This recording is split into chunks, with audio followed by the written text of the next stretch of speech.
हर शहर, हर कस्बे में एक ऐसी जगह होती है जिसके बारे में लोग धीमी आवाज में बातें करते हैं। एक पुरानी हवेली जिसके पास से गुजरते समय लोगों के कदम अपने आप तेज हो जाते हैं।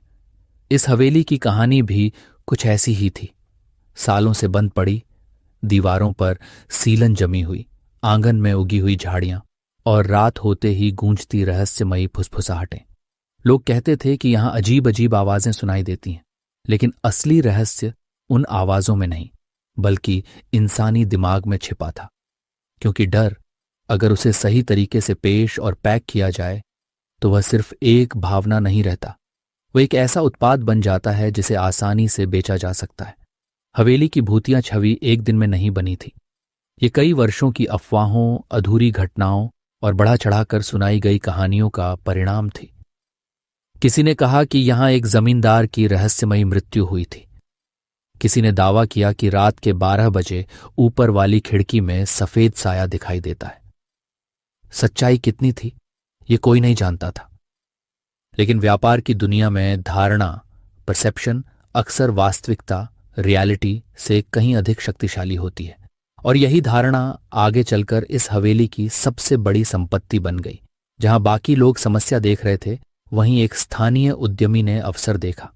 उसने समझा कि लोग हवेली से दूर नहीं भाग रहे थे, बल्कि उसके बारे में और जानना चाहते थे। डर उन्हें रोक नहीं रहा था, बल्कि अपनी ओर खींच रहा था। यही मानव मनोविज्ञान है। जो चीज हमें असुरक्षित लगती है, वही हमें सबसे ज्यादा जिज्ञासु भी बनाती है। जैसे हॉरर फिल्में हमें डराती भी हैं और स्क्रीन से जोड़े भी रखती हैं, वैसे ही यह हवेली भी एक अनोखा अनुभव बन सकती थी। और यहीं से शुरू हुआ डर को मांग में बदलने का खेल। इसलिए रणनीति बहुत सूक्ष्म थी। जितनी मरम्मत आवश्यक थी उतनी ही की गई, लेकिन उसकी पुरानी और रहस्यमयी भावना को जीवित रखा गया। यहां व्यवसाय केवल नवीनीकरण नहीं, बल्कि उस खास माहौल और अनुभव को बेच रहा था। इसके बाद ब्रांडिंग का चरण शुरू हुआ। हवेली को सिर्फ एक पुरानी इमारत के रूप में नहीं, बल्कि एक अनुभव के रूप में प्रस्तुत किया गया।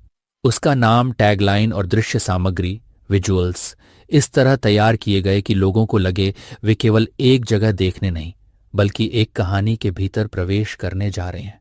स्थानीय व्हाट्सएप समूहों, पोस्टरों, इंस्टाग्राम रील्स और यूट्यूब शॉर्ट्स ने अफवाह को एक सुनियोजित मार्केटिंग अभियान में बदल दिया।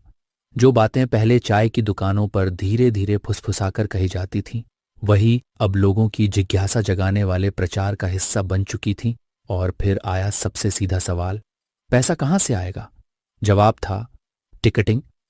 एंट्री को मुफ्त रखने से भीड़ तो आ सकती थी, लेकिन उससे कोई ठोस व्यवसाय नहीं बनता। टिकट ने यहां दो महत्वपूर्ण काम किए। पहला, उसने सीधे तौर पर आय, रेवेन्यू पैदा की। दूसरा, उसने लोगों की सोच और धारणा को और मजबूत बना दिया। जब लोग किसी चीज के लिए पैसे खर्च करते हैं, तो वे उसे अधिक मूल्यवान, खास और गंभीरता से लेने योग्य मानते हैं। यही मनोविज्ञान इस हवेली के साथ भी काम आया। एक साधारण सी पुरानी हवेली जिस पर टिकट लग गया, देखते ही देखते एक आकर्षक पर्यटन स्थल, डेस्टिनेशन, बल्कि एक सावधानीपूर्वक तैयार किया गया रोमांचक अनुभव, क्यूरेटेड एक्सपीरियंस बन चुका था, जिसके लिए लोग खुशी खुशी पैसे देने लगे। लेकिन सिर्फ एंट्री फीस एक मजबूत बिजनेस नहीं बना सकती थी। असली कमाई गाइडेड टूर से शुरू हुई। गाइड सिर्फ रास्ता नहीं दिखा रहा था, बल्कि पूरी कहानी को नियंत्रित कर रहा था। किस कमरे में कितनी देर रुकना है, किस घटना को किस अंदाज में सुनाना है, कब आवाज धीमी करनी है और कब सस्पेंस बढ़ाने के लिए खामोशी छोड़नी है। ये सब अनुभव की रचना, एक्सपीरियंस डिजाइन का हिस्सा था। लोग सिर्फ दीवारें देखने नहीं आए थे, वे रोमांच, रहस्य और सस्पेंस को महसूस करने आए थे। बिजनेस ने जल्द ही सेगमेंटेशन का फॉर्मूला समझ लिया। दिन के समय सामान्य टूर, रात में रोमांचक और डरावने टूर, निजी समूहों के लिए विशेष बुकिंग और प्रीमियम पैरानॉर्मल पैकेज जैसे विकल्प शुरू किए गए। यह एक बेहद समझदार मोनेटाइजेशन रणनीति थी। संपत्ति एक ही थी, लेकिन उसके लिए कई अलग अलग मूल्य स्तर तय कर दिए गए। जो लोग केवल जिज्ञासा के कारण आते थे, उन्हें सामान्य टूर दिया जाता था। वहीं जो लोग ज्यादा रोमांच और रहस्य का अनुभव चाहते थे, वे प्रीमियम पैकेज खरीदते थे। उत्पाद वही रहा, लेकिन उसकी मूल्य निर्धारण रणनीति, प्राइसिंग को कई स्तरों में बांट दिया गया। धीरे धीरे आय केवल टिकटों तक सीमित नहीं रही। हवेली के बाहर चाय के स्टॉल, नाश्ते की दुकानें, थीम आधारित स्मृति चिन्ह, सुवेनियर, छपी हुई तस्वीरें और स्थानीय हस्तशिल्प बिकने लगे। ये एक लेकिन इस बिजनेस का सबसे शक्तिशाली इंजन पेड विज्ञापन नहीं, बल्कि मुंह जबानी प्रचार, वर्ड ऑफ माउथ था। डर एक सामाजिक भावना है। लोग अकेले डरते हैं, लेकिन अपने डर की कहानी दूसरों को जरूर सुनाते हैं। किसी ने कहा, अंदर सच में बहुत अजीब महसूस हुआ। किसी ने वीडियो अपलोड किया तो किसी ने अपना अनुभव और प्रतिक्रिया साझा की। यही असली ऑर्गेनिक मार्केटिंग थी। जब ग्राहक खुद ही ब्रांड के कहानीकार, ब्रांड स्टोरी टेलर्स बन जाए, तो मार्केटिंग का खर्च कम हो जाता है और लोगों की जिज्ञासा, क्यूरियोसिटी लगातार बढ़ती जाती है। जैसे जैसे भीड़ बढ़ी, एक नया सवाल खड़ा हुआ, क्या सिर्फ डर बेच देना ही काफी है? जवाब था नहीं। एक सफल और लंबे समय तक चलने वाले व्यवसाय के लिए लोगों का भरोसा जीतना भी उतना ही जरूरी है। इसलिए सुरक्षा नियम बनाए गए, नियंत्रित प्रवेश की व्यवस्था की गई, आपातकालीन निकास द्वार तैयार किए गए, प्रशिक्षित कर्मचारियों को नियुक्त किया गया और स्पष्ट चेतावनी संदेश लगाए गए। रोमांच और खतरे के बीच एक बहुत पतली रेखा होती है। अगर आगंतुकों को लगे कि सब कुछ नकली है, तो रहस्य और आकर्षण खत्म हो जाता है।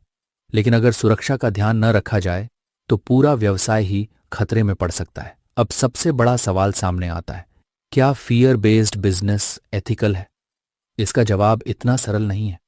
अगर किसी त्रासदी, अंधविश्वास या स्थानीय दर्द का फायदा उठाकर पैसा कमाया जाए, तो यह एक्सप्लॉयटेशन बन सकता है। लेकिन अगर किसी पुरानी जगह को स्टोरी टेलिंग, टूरिज्म और लोकल इकोनॉमी के साथ जिम्मेदारी से रिवाइव किया जाए, तो वही मॉडल वैल्यू क्रिएशन बन जाता है। फर्क इंटेंशन और एग्जीक्यूशन दोनों में होता है। इस हवेली का असली बिजनेस राजभूत न आखिर में हवेली वही रही, पुरानी, भारी और रहस्यमयी। बदला सिर्फ उसे देखने का नजरिया। पहले लोग इसे अभिशाप समझते थे, आज इसे अनुभव कहते हैं। पहले यह डर की निशानी थी, आज रणनीति की मिसाल है। और शायद बिजनेस की दुनिया का सबसे दिलचस्प सच भी यही है। कभी कभी सबसे बड़ा अवसर वहीं छुपा होता है, जहां बाकी सब लोग सिर्फ अंधेरा देखते हैं।